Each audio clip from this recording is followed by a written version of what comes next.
Na barabara kabisa ni saa 10 alasiri majira ya Afrika Mashariki. Matumaini yangu kwamba buheri wa afya popote pale ambapo unaitegea Mbiu ya KTN. Karibu. Bila kupoteza muda, nataka nikupeleke katika maeneo ya Safari Park ambapo wabunge wanaoegemea upande wa Azimio wanataka kutoa taarifa pale kuhusiana na mambo yalivyokuwa kuhusiana na uchaguzi mkuu na hali ilivyo kwa sasa hivi katika taifa hili. Hebu tuende pale tusikilize. Mimi ni Suleiman Yeri. Where public officers, civil servants are being victimized arbitrarily for no apparent reason, but simply because they have been able to discharge their duties fairly and transparently and impartially. That is the crime Madam Kulundu has committed, discharging her duties and responsibilities impartially and fairly, as is expected of her by the Constitution and the relevant statutes. So you want to caution, indeed warn, the IBC under Chebukati and the Ruto administration that they must move with speed and rescind this decision, this outrightly illegal decision of interdicting Madam Kulundu. Rescind it immediately, restore her benefits, restore her mandate, and allow her to proceed with her work. Failure to which, we are giving them actually 48 hours. Failure to which we shall initiate some unspecified action as of now, but action which will eventually compel them, all of them, to abide by the law. We shall of course address the specifics of those actions at the right time. But finally, before my colleagues weigh in, we are aware that Chebukati and his two fellow commissioners have embarked on what we could refer to as premature boundaries delineation. Few days before they proceed on their terminal leave. And this they are doing at the exclusion of the other four commissioners. So the question we are asking is, what is the hurry for? And yet we have got 5 years to the next election. That you can't wait for the next set of commissioners who will come to replace these three, together with the other four, to continue with that very crucial exercise. Why are you rushing to start a process which you want to complete? Because we are going home anyway in the next few days. Chebukati and Molu and Gulie. Listen to us. You are going home. And if you refuse to go home, we shall take you home. Yes. If you dare refuse to go home at the end of your contractual terms, the people of Kenya will push you home. And don't take us that direction. So that exercise of delineating boundaries must stop forthwith. Must stop forthwith. And the three musketeers, let me call them so, Chebukati, Gulie, and Boya Molu, must proceed on terminal leave now, not to wait for 17th of October. Because they are causing serious problems in the commission, they are causing serious disaffection in the public service, and they are essentially causing a situation which can result into public and civil unrest. Thank you.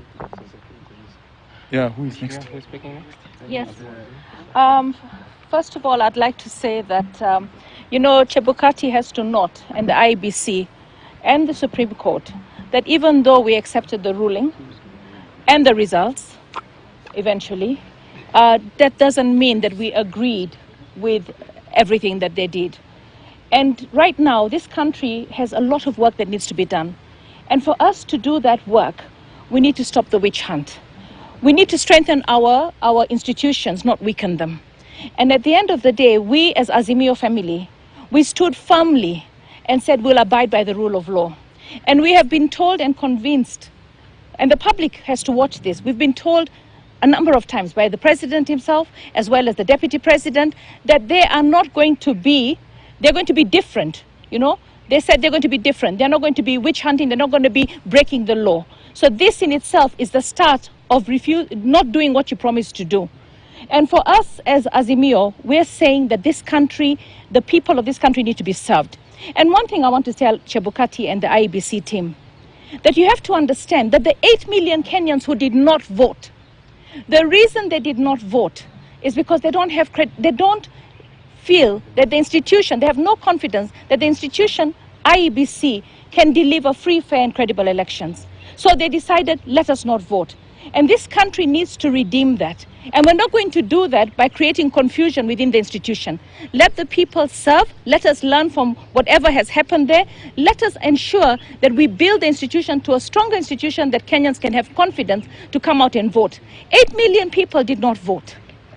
6 million people plus voted for Azimio. All right? So as far as we're concerned, let's not divide this country. All right? Let us continue now and focus on serving the people.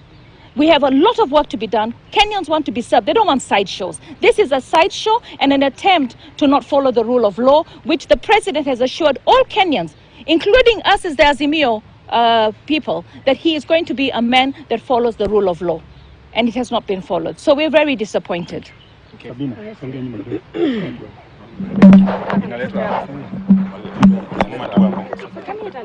Okay, just come.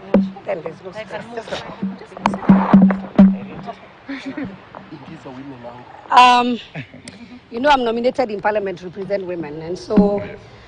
Na bila shaka hao ni viongozi wa Azimio la Umoja wa Kenya, viongozi katika bunge la kitaifa, hususan wakiongozwa na Opiyo Wandayi. Vile vile tumemwona mwakilishi wa kike wa kaunti ya Nairobi ambaye ni Bi Esther Passaris wakilalamikia mambo kadha wa kadha, hususan yanayofungamana na tume ya uchaguzi na mipaka IEBC, wakisema kwamba Chebukati asiingililie mpango wa kuweza kugawanya maeneo bunge ambao ni mpango ambao utakuwa ukitekelezwa na IEBC. Vile vile kumuondoa Ruth Kulundu, kumpatia likizo ya muda ili aweze kuchunguza madai ambayo yameibuliwa dhidi yake kwamba alikuwa akihusiana na wale baadhi ya makamishna wanne ambao walijitenga na ule uchaguzi ama walijitenga na yale matokeo yaliyotangazwa na Chebukati wakati wa uchaguzi mkuu, ambapo ni siku ile ya tarehe 15 alipotangaza ushindi wa Rais William Ruto. Tukiachana na masuala hayo ni kwamba Joel Karuri amechaguliwa spika wa bunge la kaunti ya Nakuru baada ya kujizolea kura 50, huku mpinzani wake wa karibu Martin Kagaya akipata kura 25. Wawili hao waliminyana katika raundi ya pili baada ya kushindwa kuafikia thuluthi mbili ya kura za wawakilishi wadi katika raundi ya kwanza. Awali wawakilishi wadi hao 75 walikula kiapo kwanza kuhudumu muhula wao wa miaka 5 ijayo. Tuungane naye Dalmas Sakali kwa mengi akiwa katika kaunti hiyo ya Nakuru. Habari za jioni Sakali.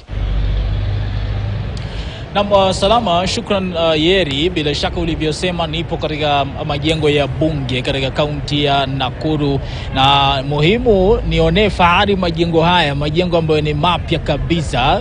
Bunge hili ambalo linaanza kuhudumu sasa baina mwaka 2022 hadi 2027 litakuwa ni bunge la kwanza kutumia majengo haya ambayo iliweza kuzinduliwa rasmi miezi michache tu iliyopita. Na ulivyosema Joel Maina Karuri ameweza kuchaguliwa na wawakilishi wadi. Joel Karuri ameweza kuchaguliwa na wawakilishi wadi katika wadi bila shaka zilizopo 55 katika gatuzi hili la Nakuru, ongezea wawakilishi wadi 20 wateule. Sasa wale 75 wameweza kupiga kura na kumchagua Joel kuwa spika wa bunge la kaunti katika kaunti hii ya Nakuru. Na sasa hivi tunapozungumza ni uchaguzi wa naibu spika ndo unaendelea sasa hivi. Ni uchaguzi ambao umekuwa na utata wake tu wa kisiasa, na ndio maana umechukua muda mrefu kidogo. Sasa hivi kuna raundi ya pili ambayo inaendelea kati ya mwakilishi wadi ya Molo anaitwa Joseph Nganga akiwa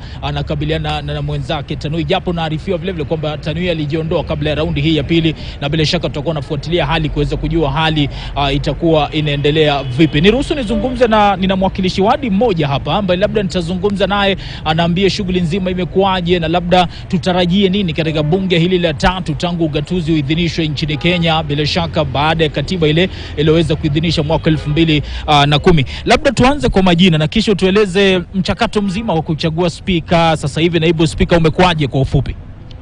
Kwa majina naitwa Michael Gadhanwa, mwakilishi wadi wa Eburu Baruku ward. Imekuwa ni mchakato mwema, hakuja kuwa na vurugu, hakuja kuwa na tatanishi. Tulimalizia kumchagua spika kwa muda umepita, ambaye ametokea kuwa ni Joel Karuri.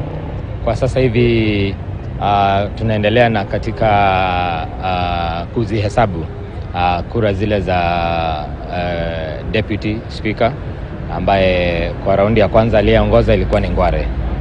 Natumai kwa muda wa dakika kama 5 hivi tutakuwa tumepata matokeo.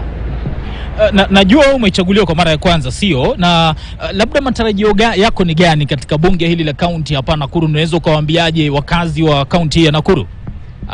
Kwa kweli bunge hili limekuwa na watu ambao wako na maono mengi, watu ambao wamesoma wengi, watu ambao wako na ile mwito wa kuwatumikia. Tutashirikiana na bunge hili kutengeneza sheria ambazo zitatuwezesha kuweza kupeana huduma, sheria ambazo zitatuwezesha kuweza kutoa infrastructure, na ya kwamba tutaweza kukua na bunge la 3 la Nakuru County ambalo litashirikiana pia na the executive kuhakikisha kwamba maisha ya watu wa Nakuru yatainuka kutoka chini kwenda juu. Niruhusu nizungumze kwa dakika chache pia na mwakilishi wadi mwenye tajriba, amehudumu katika bunge lililopita, sasa hivi vile yupo katika bunge hili, anaitwa Wajef. Labda tueleze, una matarajio gani kwa spika ambaye ameweza kuchaguliwa na uongozi wa bunge kijumla katika muda wa miaka 5 ijayo? Asante sana. Jina langu naitwa Wajef Wilson Mwangi, mjumbe anawakilisha wadi ya Menengai, na siku ya leo tumefanya uchaguzi na tumemteua Honorable Joel Karori Maina kuwa speaker wetu wa bunge la Nakuru, na niseme ya kwamba ni mtu wako na tajriba ya juu, maana amekuwa MCA mara 2, na pia tulikuwa tumempea nafasi katika bunge lililopita kama kinara wa kamiti ya budget. Niseme ya kwamba ni mtu ambao akaona ukakamavu mwingi, na najua ya kwamba atapeleka bunge hili la Nakuru katika kiwango kingine, na najua ya kwamba mambo ambayo tumeyapanga, mambo ya mijadala, mambo ya miladi, kuweka wajumbe kwa hali ya upendo na kufanya kazi kwa pamoja. Kwa hivyo niko na hakika ya kwamba mjumbe ambao tumemtebua ni mjumbe ambaye atatupeleka vizuri, ataleta wajumbe wote kwa pamoja, na hakika tuhakikishe ya kwamba mambo ambayo tulimuelezea Wajiko wakati tulikuwa tunafanya kampeni imetimia. Tunajua ya kwamba hata gavana wetu Susan Kihika ambaye aliingia, tutamshikilia, na miradi yote ambayo ilikuwa inaendelea tutahakikisha ya kwamba tumeisukuma. Bills ambazo tulikuwa zilikuwa pending tutazipeleka mbele na kuhakikisha ya kwamba mambo yote itaendelea sawa katika Nakuru County Assembly. Naona nakonyezea kwamba muda umekwisha, lakini labda kwa sekunde 30, wengi wana hofu kuhusiana na chama cha UDA, gavana, wawakilishi wadi wengi ni katika chama hicho, shughuli za upigaji msasa. Unahisi kwamba nyie kama wawakilishi wadi mko tayari kupiga msasa serikali ya kaunti kwa sekunde 30? Ni asante sana. Kazi ya MCA ni oversight na ni constitutional na inajulikana. Kwa hivyo watu wa Nakuru County Assembly hawana lingine isipokuwa kufanya hiyo oversight, kwa sababu wasipofanya hivyo watalaumiwa na watu wote wa Nakuru, na ndiposa wakaletwa hapa. Anybody who does contrary, bas yeye anajinyoga tu na waya. Sasa hivi tunapozungumza, nilivyosema, shughuli za kuhesabu kura kwa kutokana na kura ama uchaguzi ule wa naibu speaker zinaelekea kutamatika sasa, na bila shaka tutakuwa nafuatilia kuweza kujua hali itakuwaje. Kwa hivyo la ziada sina ila kusema shukran kutoka hapa Nakuru katika majengo ya bunge la kaunti Nakuru.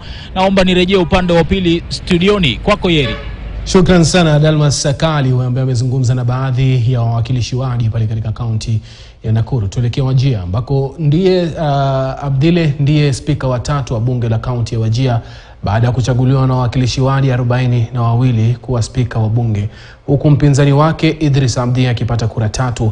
Abdissalam Adhan ambaye ni mwakilishi wa wadi ya Gurar naye amechaguliwa kuwa naibu spika wa bunge hilo baada ya kumshinda mpinzani wake Ahmed Is kutoka wadi ya Habaswein. Uchaguzi huo ulifanyika baada ya wawakilishi wadi 45 kula kiapo hii leo katika bunge la kaunti ya Wajir. Honorable Fatuma File Elmi. I therefore declare Mr. Abdile Yusuf Mohammed as the duly elected Speaker of the County Assembly of Wajir. In accordance to the Constitution of Kenya and the laws and the conventions of Parliament, without fear or favor, affection or ill will. So help me God.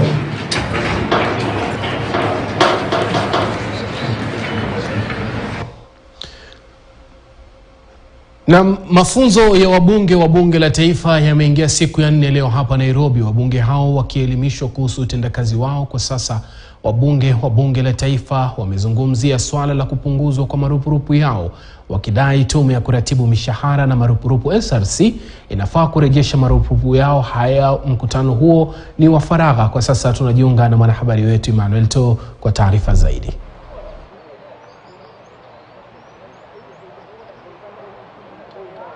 Na kupata kwa njia iliyo shwari.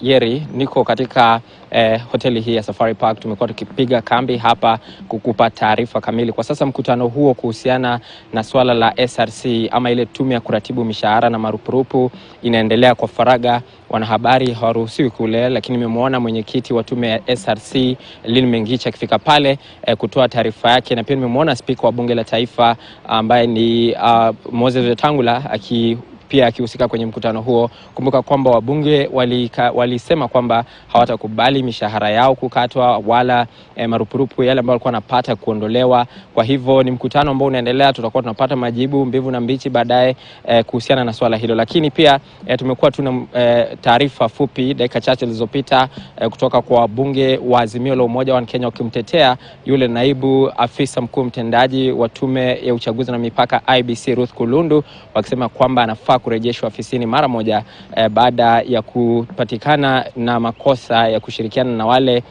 makamishna 4 waliojitenga na tume ya uchaguzi na mipaka IBC wakati wa kutangaza matokeo ya urais. Na pia swala lingine ambalo liliibuka ni kwamba kuna swala la ukame katika maeneo ya kaskazini mwa Kenya, ambapo tuliona wabunge wa kutoka maeneo hayo ama wabunge wa kutoka katika maeneo ya wafugaji wakisema kwamba wanaomba serikali kutoa ruzuku ama kutoa mgao ama ufadhili wa fedha ili kusaidia baadhi ya wananchi ambao wanaishi pale kujimudu, kwa sababu ni swala ambalo limekuwa likiibua mgogoro, kwa sababu kumekuwa na hali ya ukame kwa takriban kaunti 15.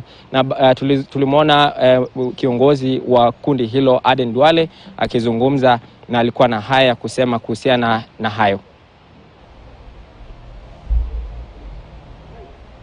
Government was in place and the national drought was declared as a national disaster, and money was purportedly allocated.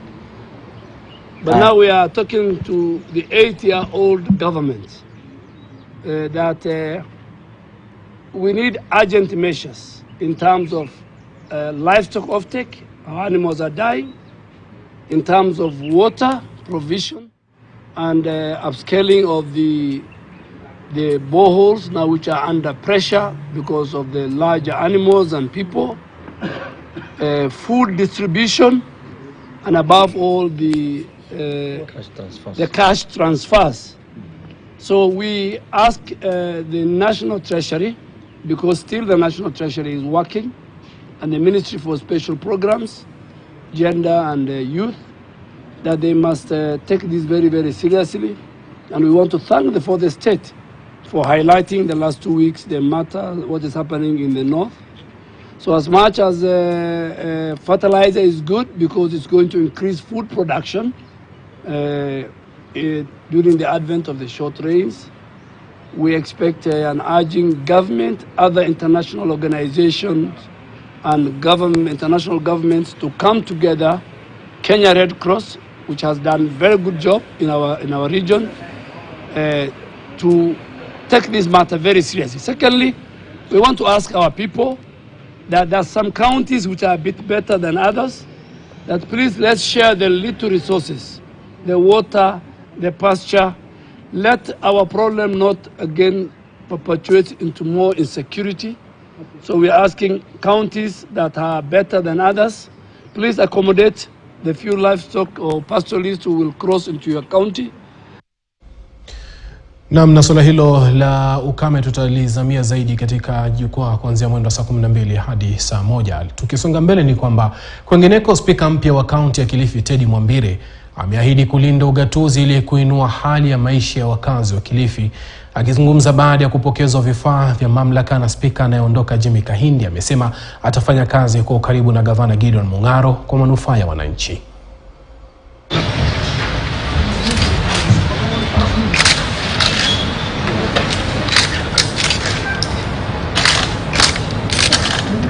diligently serve the people and the Republic of Kenya.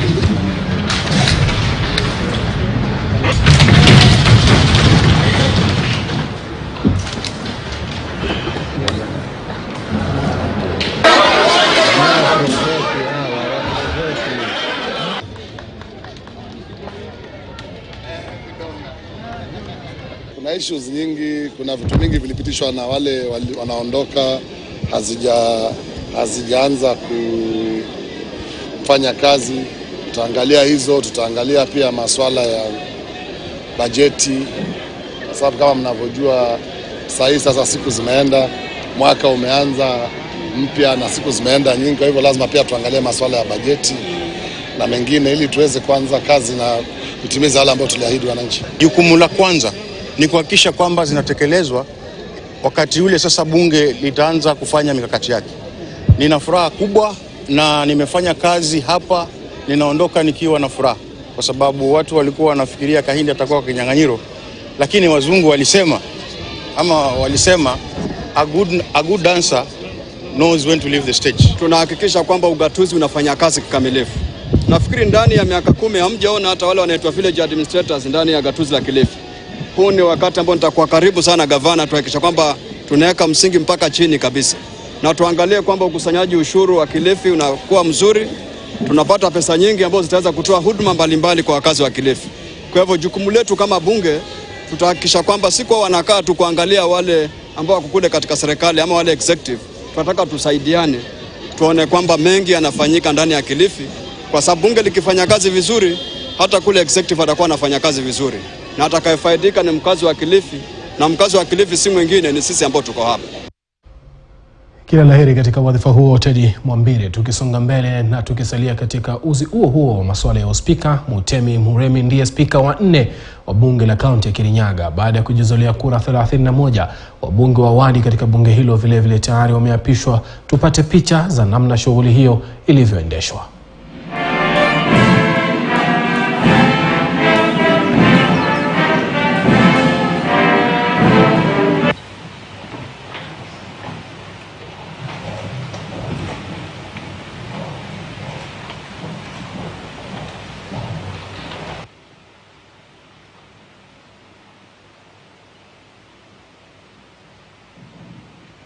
Ningetaka kushukuru waheshimiwa wa kaunti ya Kirinyaga kwa kuwa na imani na mimi na kunichagua wote pamoja nikuwe spika wao, na ile ningetaka kuwahimiza tukiendelea mbele, tuendelee kushirikiana hivyo kwa miaka yenye inakuja 5, tuweze kubadilisha Kirinyaga to be a model county. Tutakuwa tunashirikiana na executive on the basis of collaboration, tukiheshimu both institutions are independent, lakini sote our intention is to make Kirinyaga better and to make devolution work. Tukitoka kule Kirinyaga tupate pumziko fupi, tukirudi tutakuja kuangazia taarifa nyinginezo ambazo zimegonga vichwa vya habari leo hii. Usende mbali mtazamaji.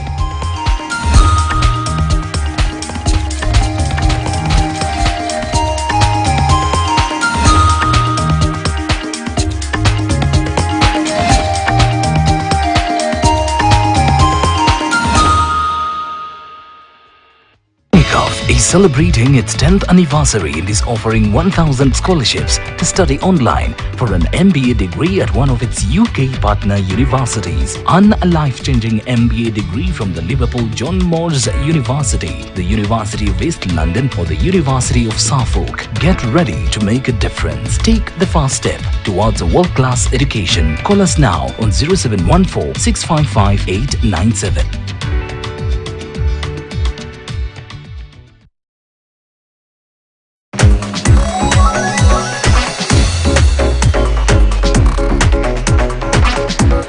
I make Monday count by reading Health and Science. It helps me eat healthy, live healthy, and stay healthy.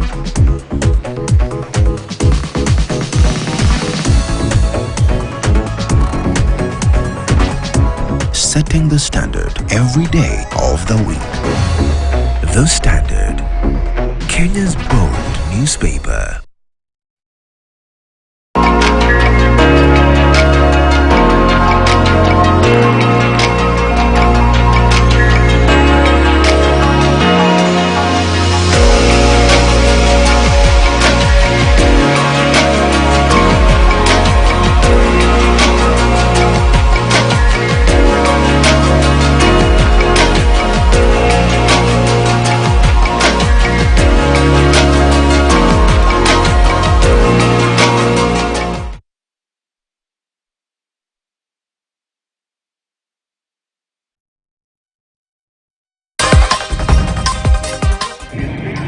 moja hapa tunauziwa shilingi 300, na ng'ombe yenyewe haitoi pesa kwa sababu ng'ombe moja hapo mbele tulikuwa tunauza ng'ombe kwa shilingi 3,000 ile ukileta sokoni. Saa hii tunauza shilingi 1,000, na hata ng'ombe yenyewe wameweza kuisha, wameangalia na kiangazi.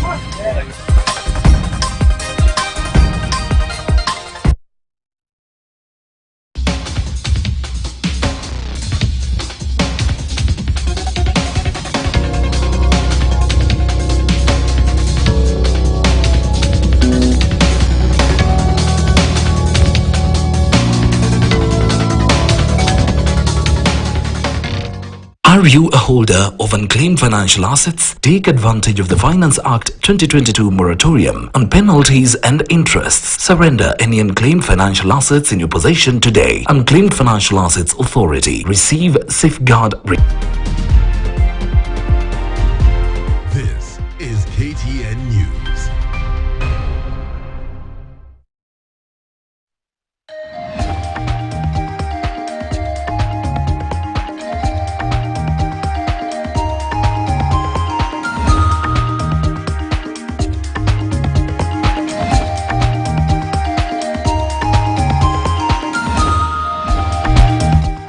Tena mtazamaji, na sasa nataka tuungane na mwanahabari Alan Ochanda kwa mengi zaidi kuhusu kuapishwa kwa spika mpya wa kaunti ya Kakamega.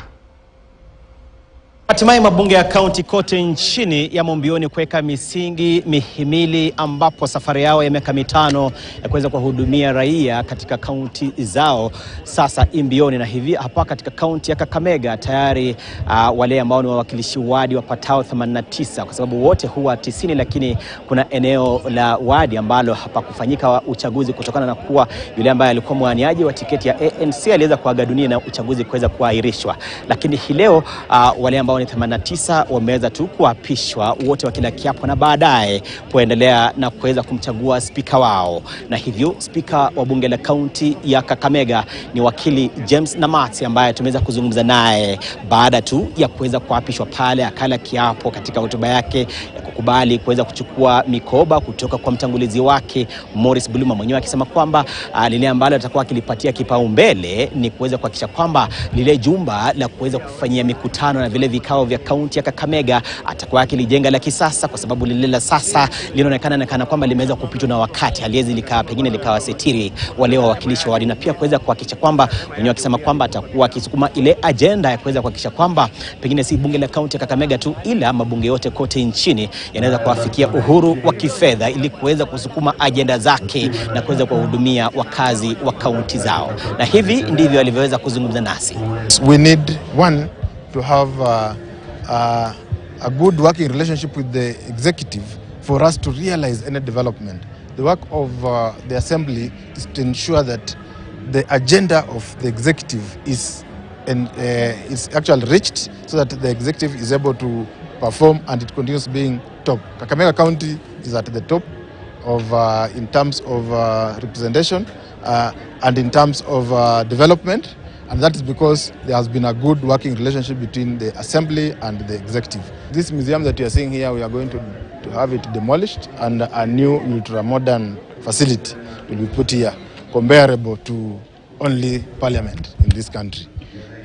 We are going to embrace a lot of reforms, especially in terms of legislation.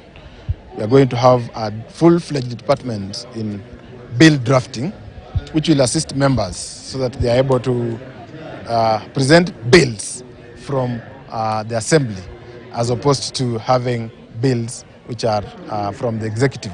Na James Namati ambaye ni wakili mwenyewe akitoa tu pale ahadi zake za kuweza kuhakikisha kwamba watakuwa wakihakikisha pengine maslahi ya wawakilishi wadi hapa kwa kuweza kuhakikisha kwamba wanaweka iwe katika sheria ule uhuru wao wa kifedha, yani financial independence, ili kwamba wakati ambapo wanatekeleza majukumu yao wasiwe wakiwa pengine wakienda kuombaomba kwenye wale magavana, kwa sababu unakumbuka kwamba unapokwenda kuombaomba pale fedha, basi ule uhuru wako pia unaweza kulegea, na hivyo pia akiweza kuahidi kuwa watakuwa wakijenga jengo jipya la mikutano ama vikao vya wale ambao ni wawakilishi wadi wa kaunti ya Kakamega. Katika kaunti jirani ya Busia, basi uchaguzi wa spika utakuwa ukifanyika hapo kesho. Watajua ni nani atakuwa spika wao kuanzia hapo kesho.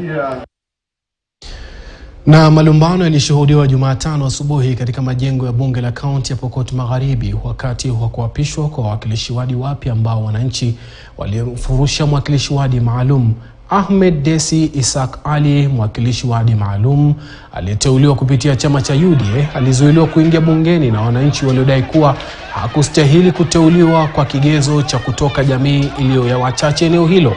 Wakazi hao wanadai kuwa Desi ambaye ana asili ya Kisomali si mkazi wa eneo hilo na pahala pake palistahili kuchukuliwa na jamaa anayefahamika kama Atute.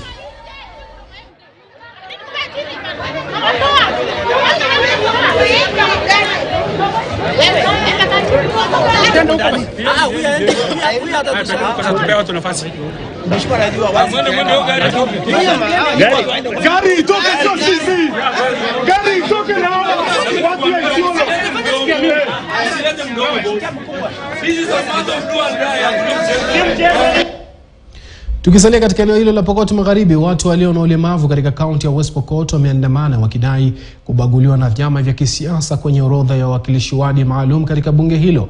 Wameiomba tume ya uchaguzi na mipaka IEBC kutochapisha kwenye gazeti rasmi majina ya wawakilishi wadi maalum walioteuliwa, wakidai mmoja kati yao sio mwenyeji wa eneo hilo. Wanadai kati ya wawakilishi wadi 12 walioteuliwa hakuna yoyote kati yao anayewakilisha jamii ya watu walio na ulemavu. Sisi juzi tuliapply kama representative ya West Pokot County ya disability, na tuliona kwa cassette tuliqualify, tuliwekwa yote list, na tumestuka juzi cassette hakuna mtu yetu moja ambayo ilionekana, na tulikuwa cassette ya kwanza, ya pili, ya tatu. Mimi naomba hivi kama mkaaji ya West Pokot, haki ya disability ipatikane. Mimi nataka tu niombe ya kwamba hatujawahi complain wakati moja kama ya sahi. Tumeona ya kwamba tumenyanyaswa kama disability.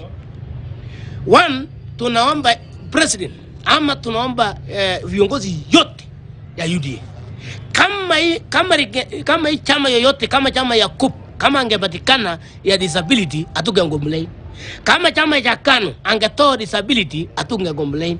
Sisi tumeona hata banda ya UDA hata moja, hakuna mtu yetu moja.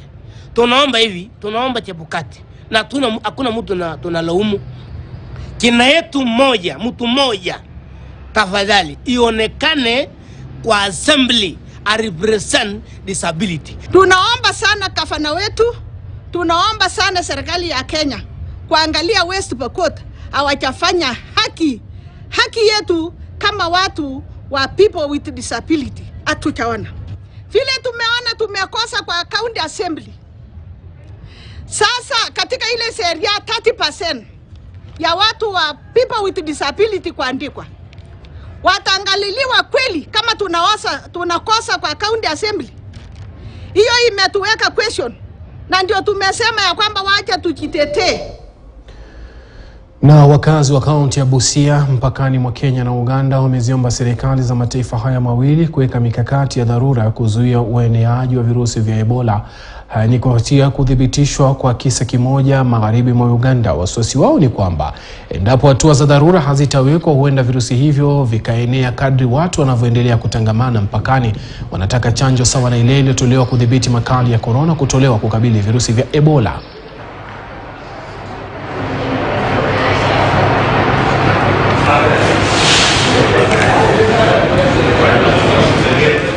Pia nye tuko katika mpaka wa Kenya na Uganda, pia tunaomba tusaidiwe na serikali. Kama chanjo inaweza patikana, tuchanjiwe ili tusipate hiyo ugonjwa. Ni ombi langu kwa serikali ya kaunti ya Busia na serikali kuu iweze kujali sana wananchi ambayo wanaoingia mahali hapa ambao wanatoka katika sehemu, unakuta la kwamba wengine wanatoka Uganda, wengine wanatoka Kongo, wengine wanatoka Rwanda.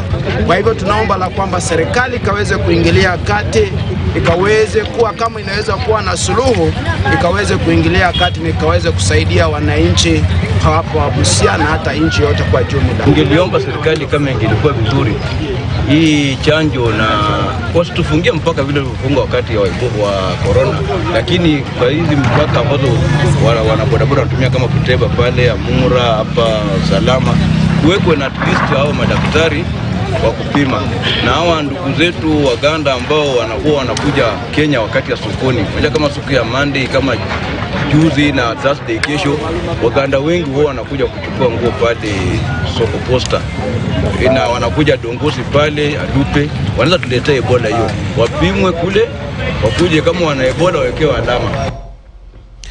Na viongozi wa kidini mjini Eldoret, kaunti ya Uasin Gishu, wameiomba tume ya kuratibu mishahara na marupurupu SRC kutoongezea wabunge marupurupu yoyote, wakidai yamekuwa mazoea kwa wabunge kudai nyongeza kila wanapochaguliwa. Viongozi hao wa kidini na wakiongozwa na mwenyekiti wa eneo la North Rift Abubakar Beni wamesema lazima SRC iweke mipaka, ila sivyo wananchi wa kawaida atazidi kuumia. Hapo mbeleni bunge la kwanza ya Kenya, bunge ya kwanza ya pili ya tatu ilikuwa tu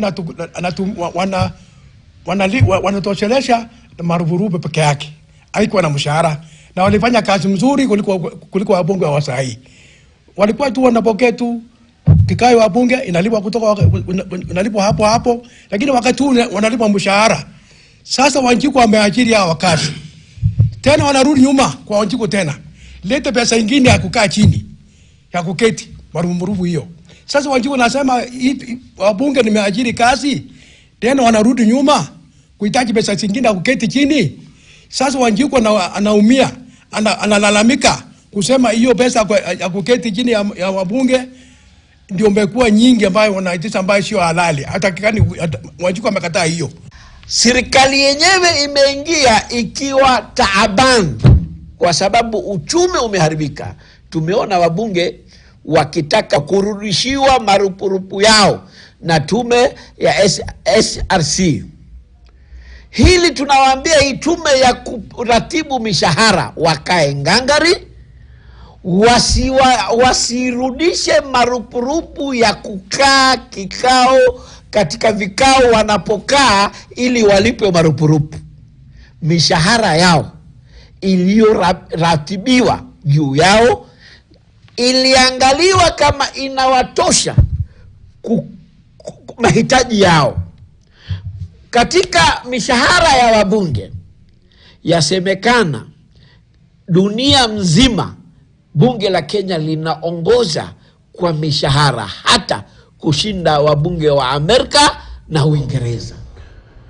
Tukiachana na masuala ya wabunge, serikali ya kaunti ya Kajiado imetoa chakula cha msaada cha kima cha shilingi milioni 75 ambacho kinafaa kusambazwa kwa zaidi ya familia 20,000 zilizoathiriwa na makali ya kiangazi kwenye maeneo matano ya kaunti hiyo. Kulingana na mamlaka ya kudhibiti ukame nchini NDMA, idadi ya wananchi wanaokabiliwa na uhaba mkubwa wa chakula inaendelea kuongezeka, huku hali hiyo ikitarajiwa kuwa mbaya zaidi baada ya mvua kukosa kunyesha.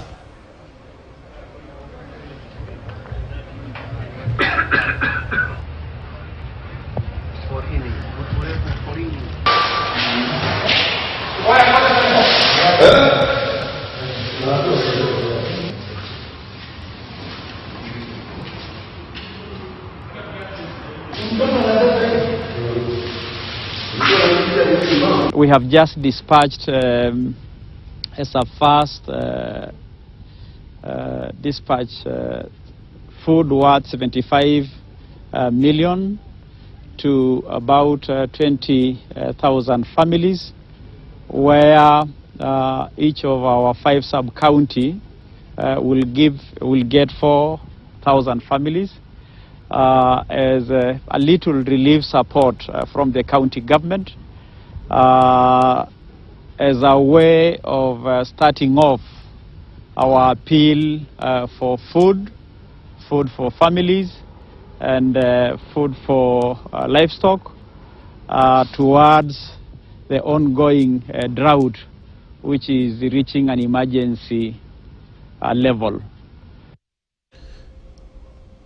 Na maafisa wa polisi kwa ushirikiano na maafisa kutoka mamlaka ya ukusanyaji ushuru kaunti ya Nyeri wamenasa zaidi ya lita 500 za pombe haramu pamoja na bidhaa nyingine za kutengeneza pombe hiyo.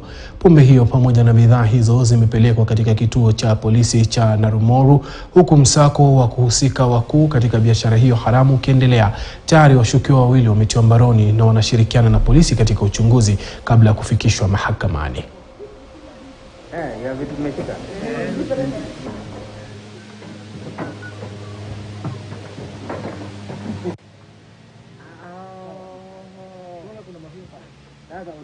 Jana tulifanya surveillance na timu yangu na tukahakikisha kwamba tumejua ni wapi inafanyika.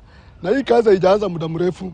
Hii ni kama mwezi moja ama mwezi mbili iliyokwisha ndio hii watu walianza hii kazi.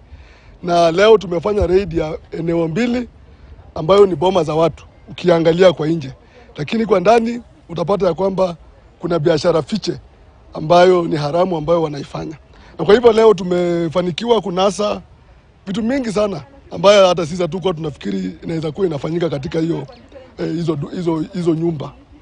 Hapa hivyo unapoona ni ya kwamba tuko na stickers za KRA, tuko na stickers za pombe aina mbalimbali, Taifa, Diamond Eyes, za Keroche, Smart Eyes.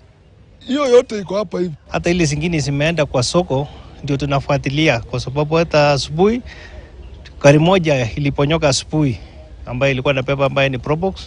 So ile kitu tu tunaambia wananchi upande hii ya kwamba pombe ambayo wanakunywa hawahakikishi ya kwamba pombe ni aina gani, kwa sababu hizi pombe zote inatengenezewa hapo tu mahali wako. Tukisalia kwenye masuala ya vileo, muungano wa kitaifa wa wamiliki wa vilabu wakiongozwa na katibu mkuu Boniface Gashoka wamelalamikia mpango ya halmashauri ya ukusanyaji ushuru KRA wakiongeza ushuru unaotozwa vileo.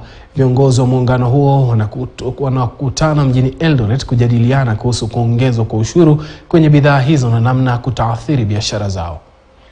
As you might be aware, KRA is in the process of collecting public views on the proposed implementation of inflation adjustment to the specific rates of excise duty by 6.3%, which represents the average inflation rate recorded in the last financial year.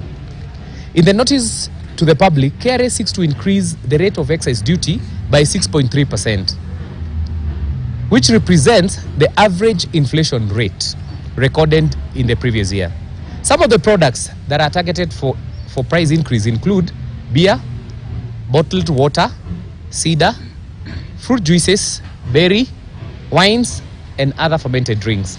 From the onset, we wish to categorically state that as players in the alcoholic value chain, we are supposed to, we oppose to any further increase of public goods, as it goes against the spirit of patriotism, especially in the face of the current economic conditions.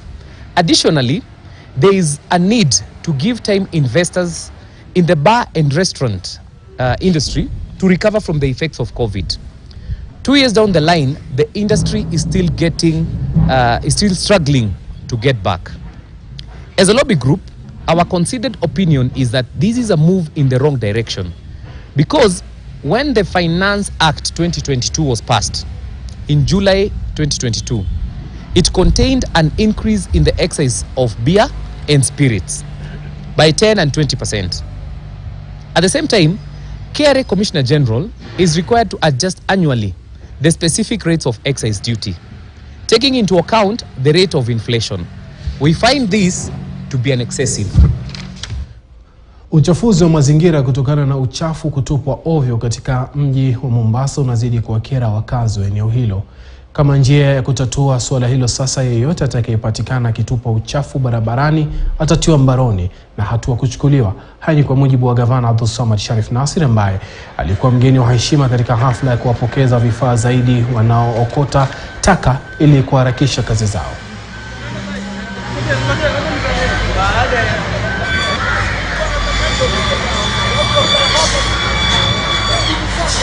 Kuna mazungumzo yanafanyika kabla hatujafunga. Hata hapa tumeshawaita watu wote tumezungumza nao, tumekubaliana nao ni saa gani lori litakuwa hapa kuchukua taka. Kwa hivyo hakuna mtu yote ataruhusiwa kutupa taka chini. Lori litakuja kama ni mawili, saa zile ambazo wale waste collectors ambao wanachukua takataka kutoka manyumbani ambao tumekaa nao tumezungumza. So saa ile watakuja na mikokoteni yao na kila kitu, watabandika juu ya lori na itakwenda. So tukifanya hivyo tutamaliza hii shida. Maana kwa sasa tatizo lililopo ni kwamba watu wanaleta takataka kila mahali na hakuna mpangilio wa kuchukua. Uwezo wa kaunti ya Mombasa ni kukusanya tani 600 peke yake. So when you leave a place like this and decide to leave it unattended, automatically imekuwa ni dump site. We can't allow this. Na kutakuwa na watu hapa. Did you just make sure that those anti-dumping are here and they take responsibility? Mtu akitupa taka atatuambia ilikuwaje mtu akatupa taka. Tukitoka Mombasa turudi hapa jijini Nairobi ambapo familia kadhaa zimebaki bila makao baada ya moto mkubwa kuteketeza nyumba zao katika eneo la Riruta Satellite, mtaa wa Dagoretti South. Moto huo ulioanza usiku wa manane vile vile uliteketeza biashara kadhaa. Walioshuhudia kisa hicho wanasema ilikuwa vigumu kuudhibiti moto huo kutokana na upepo mkubwa uliokuwa kushuhudiwa na kwamba zimamoto hawakufika kwa wakati.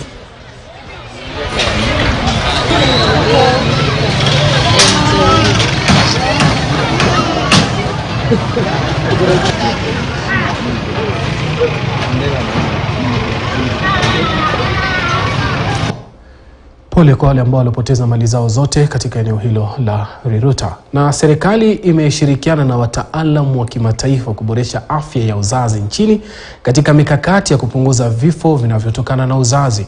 Mpango huo utatekelezwa wakati ambapo kumekuwa kukushuhudiwa vifo vya uzazi na watoto wachanga miongoni mwa kaunti ambazo hazina vifaa vya kukagua kina mama wajawazito na vifaa bora vya matibabu. Kwa mujibu wa mshirikishi wa afya ya uzazi, zaidi ya wahudumu 500 wa afya watapewa mafunzo ya miezi miwili kuhusu utumizi wa vifaa vya ukaguzi wa kina mama wajawazito.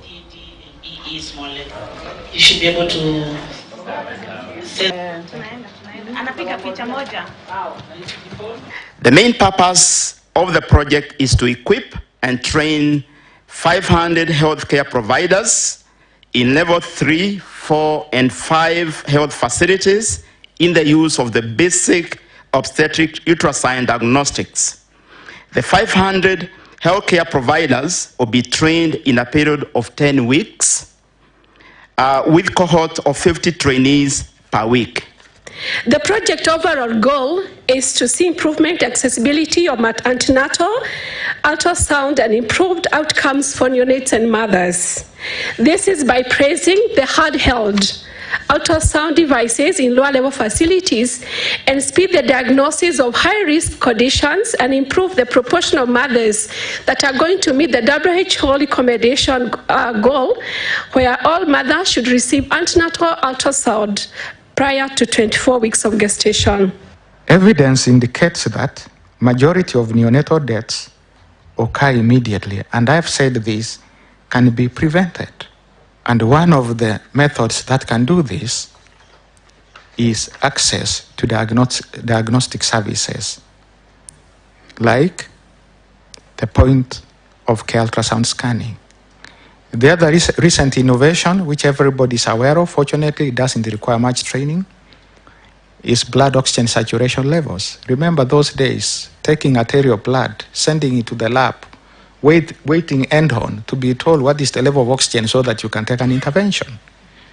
These days, just one touch.